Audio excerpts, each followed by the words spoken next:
नमस्कार मित्रांनो, फॉस्फरसला प्राधान्य द्या तरच आपला गोठा टिकेल. आपण व्हिडिओमध्ये का सांगतोय? कारण फॉस्फरस खरंच दूध व्यवसायामध्ये गरजेचं आहे. पण एक विषय आहे की फॉस्फरस ट्रीटमेंटवरती खर्च किती येतो.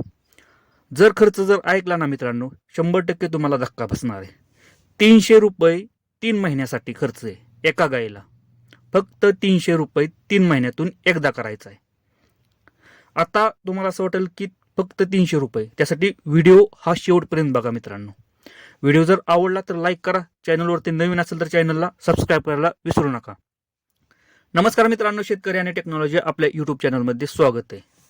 बघा मित्रांनो, फॉस्फरस का गरजेचं आहे किंवा फॉस्फरस ट्रीटमेंट का केली पाहिजे जनावरांमध्ये. सगळ्यात महत्त्वाचं की फॉस्फरस जर कमी असेल तर त्याचा दुष्परिणाम काय होतात आपल्या गायींमध्ये, जनावरांमध्ये ते बघूया. सगळ्यात महत्त्वाचा इन्फर्टिलिटी. त्यामध्ये काय होतं, एकतर गाय हिटवर येत नाही, गाय गाभण राहत नाही आणि गाय रिपीट होते. सगळ्यात मेजर जो प्रॉब्लेम आहे ना फॉस्फरसचा, इन्फर्टिलिटीमध्ये गाय गाभणच राहत नाही मित्रांनो. हे झालं इन्फर्टिलिटी म्हणजे जनावरांच्या बाबतीत. हिटच्या बाबतीत गाय वेल्यानंतर कोणतं प्रॉब्लेम येतात मित्रांनो, एकतर गायीच्या अंगावरती चकाकी राहत नाही. सगळ्यात महत्त्वाचं, गायीचा जहार आहे ना हा अडकून राहतो, पडत नाही आणि गाय दुधाला उतरत नाही. त्या गायी आजारी पडण्याचे चान्सेस जास्त वाढतात. हा दुसरा मेजर प्रॉब्लेम दूध व्यवसायामध्ये शेतकऱ्याला येतो म्हणजे येतोच, आणि याचं कारण आहे फॉस्फरस. आता सगळ्याला असं वाटतं की फॉस्फरस हे द्यायचं आपल्याला, पण कसं द्यायचं हे आपल्या शेतकऱ्याला समजत नाही, किंवा फॉस्फरस ट्रीटमेंट कशा प्रकारे करायचे. मार्केटमध्ये गेल्यानंतर जर आपण पावडरीचं रेट किंवा लिक्विडचं रेट जर बघितलं तर हे भरपूर प्रमाणात फॉस्फरसचं रेट आहेत आणि हे परवडत नाहीत. आता सध्याला 1 किलोचे 2 किलोचे जर आपल्याला घ्यायची म्हटलं तर ते परवडत नाही आपल्याला फॉस्फरसचं, आणि त्यातून किती प्रमाणात भेटतंय हे समजत नाही. आणि त्यामुळे काय होतं की आपला शेतकरी फॉस्फरस हा वापरत नाही गोठ्यामध्ये. तर फॉस्फरसवरती मी सांगितलं की 300 रुपये 3 महिन्यातून एकदा खर्च करायचा आहे, आणि व्हिडिओमध्ये मी फुल ट्रीटमेंट सांगणार आहे. मित्रांनो, फॉस्फरस आता कोणत्या गोठ्यामध्ये कमी पडतं हे कसं ओळखायचं. सगळ्यात महत्वाचं आहे की जर तुमच्या गोठ्यामध्ये गिनी गवत, ऊसाचं वाढ, ह्या 2-3 गोष्टी जर असतील ना तर लक्षात असू द्या की आपल्या गोठ्यामध्ये फॉस्फरस 100% कमी पडणार आहे, आणि गाय हिटवर यायला, गाई माझावर राहायला ह्या 100% त्रास देणार आहे, किंवा गायीचा जहार पडायला त्रास देणार आहे. गिनी गवत, ऊसाचं वाढ किंवा ऊस असेल ना तर फॉस्फरसची डिफिशियन्सी 100% गोठ्यामध्ये आपल्या येणार आहे. बघा, तुमचं जे लोकल डॉक्टर असतील ना, जिथलं वेटरनरी डॉक्टर, ते सुद्धा बोलत असतील की पहिल्यांदा तुम्ही गिनी गवत बंद करा, हत्ती गवत हे बंद करा, कारण फॉस्फरस डिफिशियन्सी होते मित्रांनो. होते म्हणजे होतेच, पण यावरती आपल्याकडं ट्रीटमेंट आहेत, ते आपल्याला करायच्यात. म्हणजे तुम्हाला समजलं की आपल्या गोट्यामध्ये जर ह्या गोष्टी जर आपण जनावरांना खायला घातल्या तर फॉस्फरस डिफिशियन्सी होणार आहे.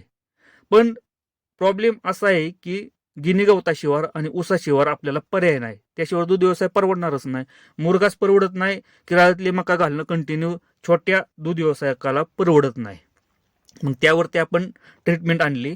ट्रीटमेंट काय करायची लक्षात असू द्या. कोणतीही ट्रीटमेंट करण्या अगोदर, म्हणजे ट्रीटमेंट म्हणजे मित्रांनो, एक तर हार्मोनल ट्रीटमेंट किंवा असं जे जे डिफिशियन्सी म्हणजे एखादी कमतरता असेल, हे ट्रीटमेंट करण्याआधी आपल्याला काय काळजी करायची. पहिली गोष्ट म्हणजे त्या गायीचं डिवर्मिंग, जंताचं औषध द्यायचंय. मेडिकलमधून कोणत्याही गोळी आणा जंताची किंवा लिक्विड आणा आणि त्या गायीला पाजा. ट्रीटमेंट आपली चालू झाली मित्रांनो. पहिल्यांदा काय करायचे, जंतनाशक करून घ्यायचं. जंतनाशक केल्यानंतर 2 दिवसानंतर मित्रांनो, एक 2 ते 3 दिवस जाऊ द्या. जंतनाशक केल्यानंतर लगेच आपल्याला इंजेक्शन द्यायची नाहीत.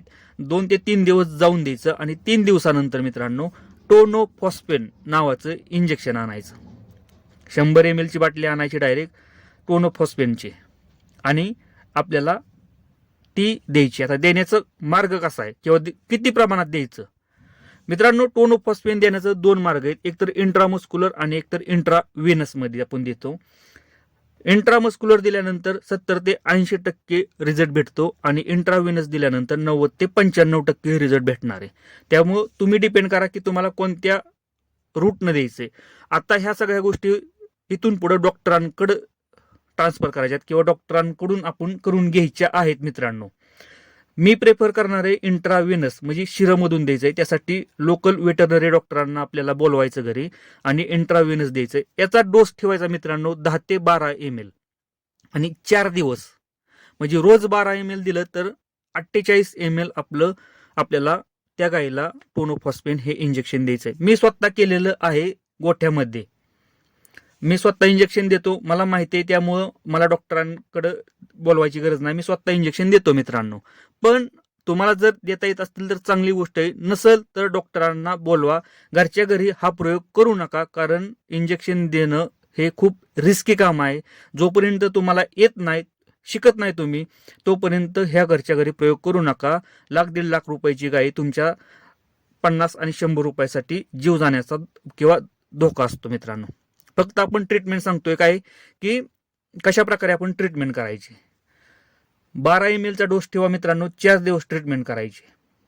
48 ml त्या गायीला टोनोफॉस्फेन हे इंजेक्शन इंट्राव्हेनस द्यायचं.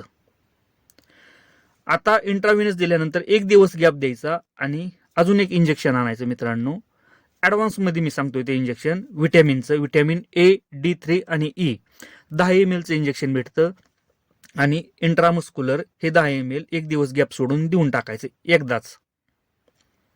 पहिल्यांदा 4 दिवस टोनोफॉस्फेन दिला आपण, सलग 4 दिवस, 1 दिवस गॅप द्यायचा आणि 1 दिवसानंतर व्हिटॅमिनचं, व्हिटॅमिन A, D3 आणि E वेटेड असेल किंवा इतर कोणत्याही कंपनीचं असेल आणायचं मित्रांनो आणि इंट्रामस्क्युलर डॉक्टरांच्या सल्ल्याने द्यायचं.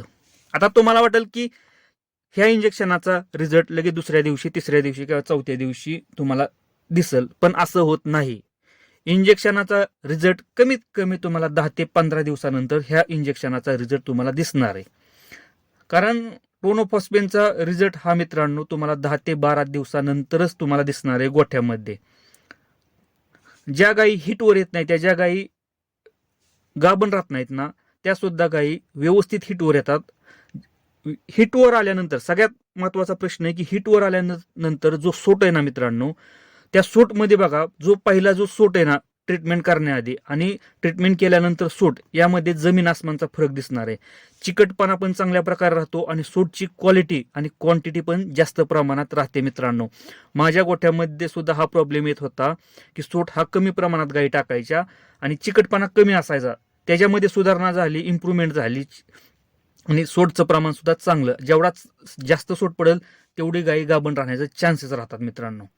म्हणून टोनोफॉस्फेन, व्हिटॅमिनचं इंजेक्शन डॉक्टरांच्या सल्ल्यानं मित्रांनो ही ट्रीटमेंट जर केली ना, 100% सांगतो हे ट्रीटमेंट मित्रांनो 3 महिन्यातून एकदा करायची.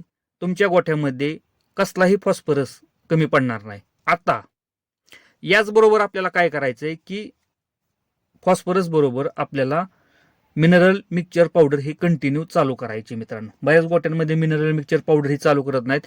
मिनरल मिक्सचर पावडर आपल्याला चालू करा. सकाळी 60 ग्रॅम आणि संध्याकाळी 60 ग्रॅम. असं नाही की ब्रँडेड कंपनीचीच वापरा, लोकल कंपनीची असेल तरी चालेल मित्रांनो, पण मिनरल मिक्सचर पावडर कंटिन्यू गोठ्यामध्येच वापरली पाहिजे. तर फॉस्फरसची डिफिशियन्सी होणार नाही आपल्या जनावरांमध्ये. 3 महिन्यातून एकदा ट्रीटमेंट केली तरी चालते मित्रांनो, काही प्रॉब्लेम होत नाही. व्हिडिओ जर आवडला तर लाईक करा. चॅनलवरती नवीन असेल तर चॅनलला सबस्क्राईब करायला विसरू नका. धन्यवाद.